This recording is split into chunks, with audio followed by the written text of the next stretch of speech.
Hey guys, welcome to the Navan 30-day challenge, the Navan Games. We are so excited to come to you with your week 1 video. My name is Brianna Owen. I am your holistic health and nutrition specialist, and I am ready to get this party started. I don't know if you are, but I am. So let's go ahead and go into the week 1 video. How we're going to structure this entire challenge is every single Friday you will get a video from either me or Will Armijo, the founder of Nourish, and it will be explaining what to expect in your week and what the macro ratios are going to look like, and what essentially is going to set you up for success this week.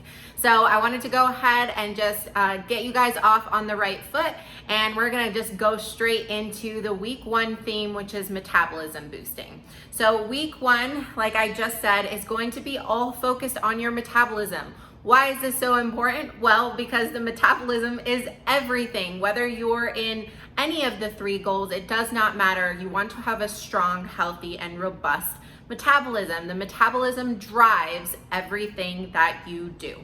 And so, and especially your energy, the way you absorb food, the way that you process food in your stomach. So it's very important that we pay attention to metabolism. So how do we boost metabolism with food alone? Well, first and foremost, we give you more food than you're used to. Now, it depends on the person.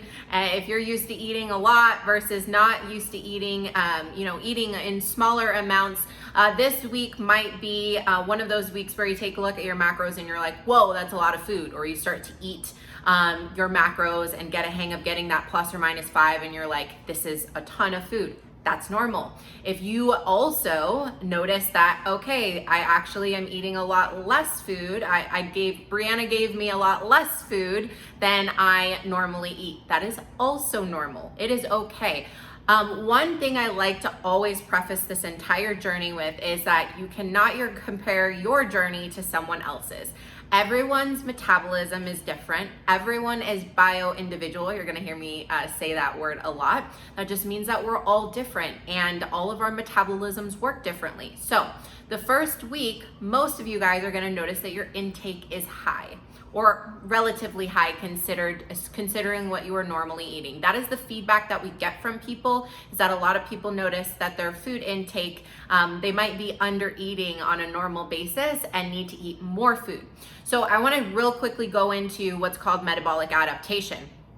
So again, back to the question, how do we boost the metabolism with just food? Well, your food intake is very important because your metabolism follows intake.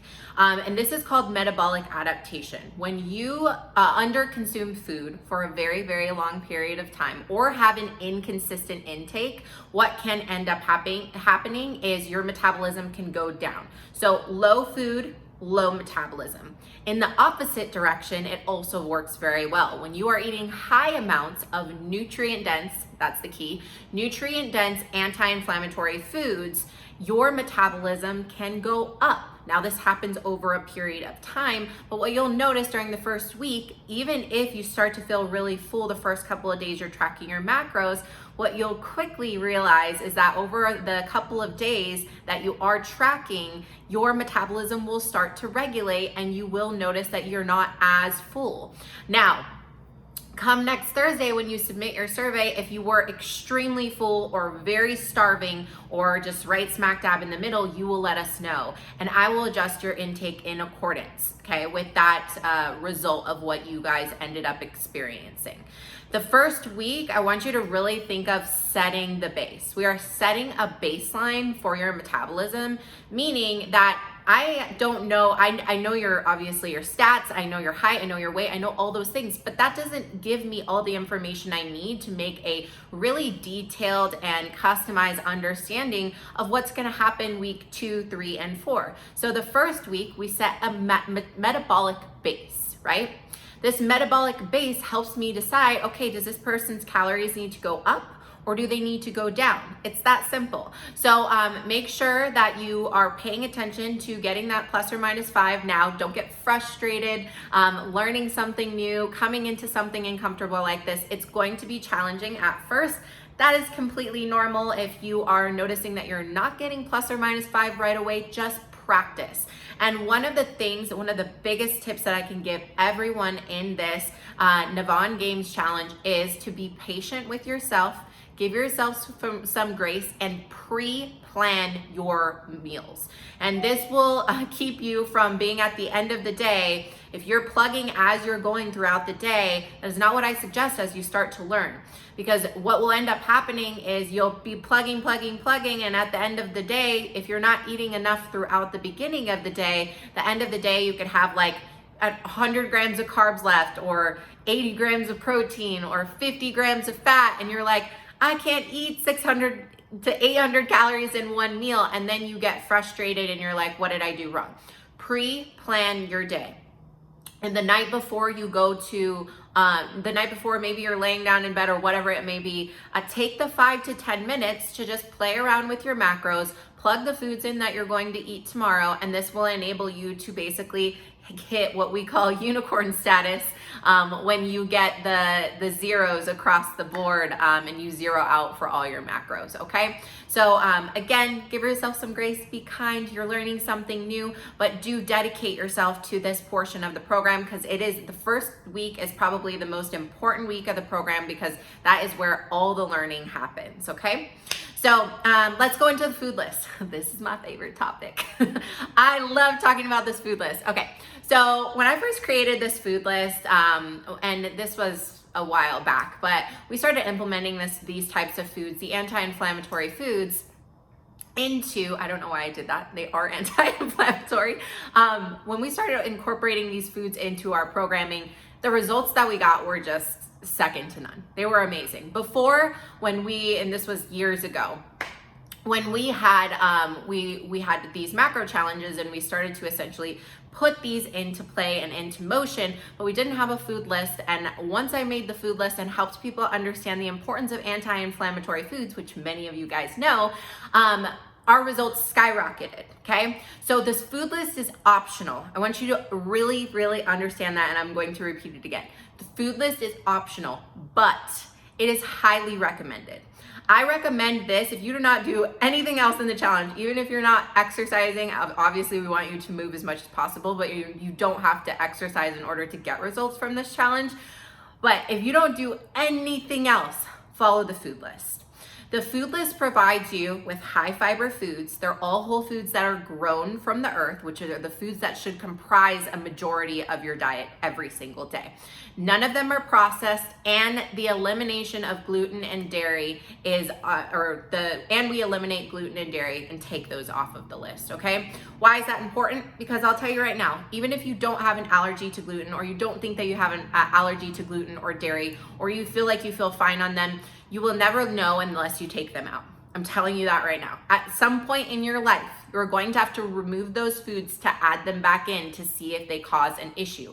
And that is the easy way to do that relative to, food testing, or IgG, immunoglobulin G food sensitivity tests. So what we do is we eliminate those foods, gluten and dairy only, for this first 30 days, and then you can add them back in after and see if you get any type of reaction from them. Now, what does eliminating gluten and dairy also do?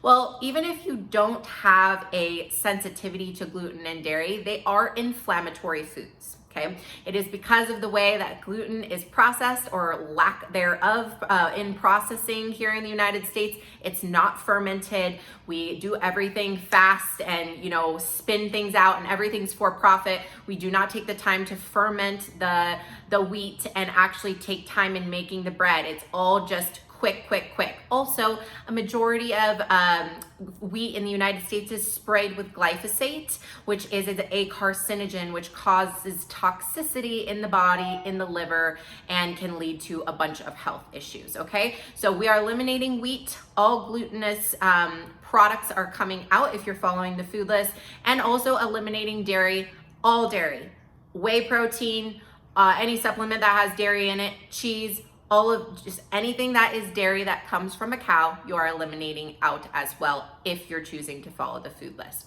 And in the same kind of avenue as what I just discussed with the quality of wheat in the United States, we also have a very big issue with the quality of dairy in the United States as well.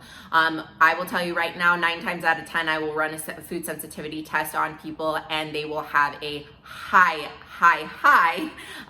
dairy or gluten allergy. And majority of the time, 9 times out of 10, it's dairy. And I would say probably about 8 times out of 10, it's gluten, wheat gluten. Okay. So that is why we are eliminating those foods. What else is this going to enable you to do? Well, it also enables you to detox. When your body, when the inflammation, when you're consuming high amounts of fiber, you're feeding the good gut bugs in your gut. So you're consuming, you can start out 4 servings of vegetables a day. I recommend anywhere from 6 to 8 during the day. That's how much I eat. I'm not recommending it just because that's how much I eat, but that's what's a standard dose to get the amount of fiber that you need to kind of fuel those good gut bugs. One thing that's very important to realize is to check on your fiber. Make sure you're getting 30 plus grams of fiber per day. You can find that in your MyFitnessPal diary, okay? So the food list aids in that. What happens is when you have that excess or the right amount of fiber, what can happen is you can go to the bathroom more readily. So one of your main detoxing organs is what?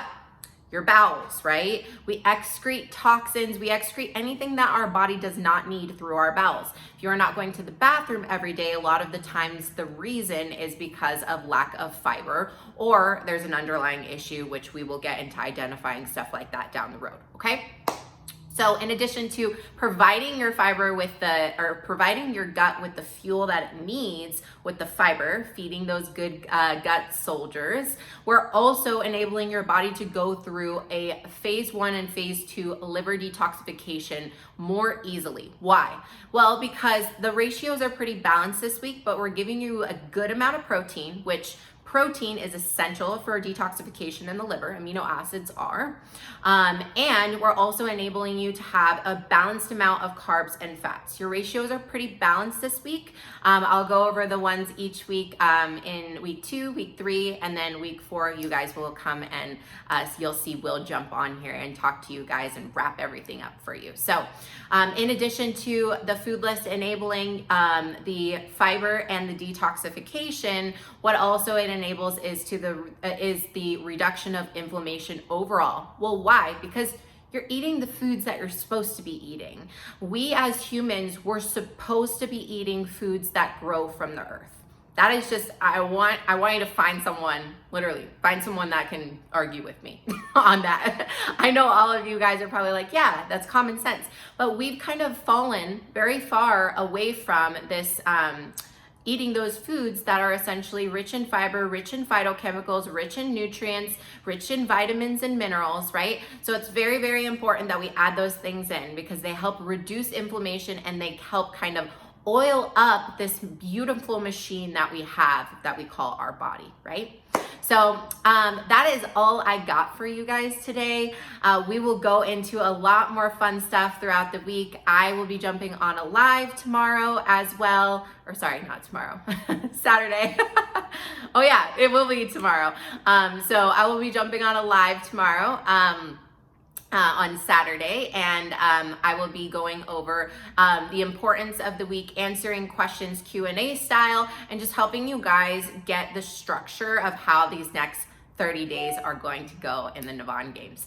Again, I'm super excited. If you can't tell, I love this stuff. It literally lights me on fire. So please feel free to tag your coaches if you have any questions in the group. Make sure to tag me, Will, or Mac, depending on what the question is about, and we'll be happy to get back to you as soon as we possibly can, okay? So I'll talk to you guys soon. Thanks so much. Bye-bye.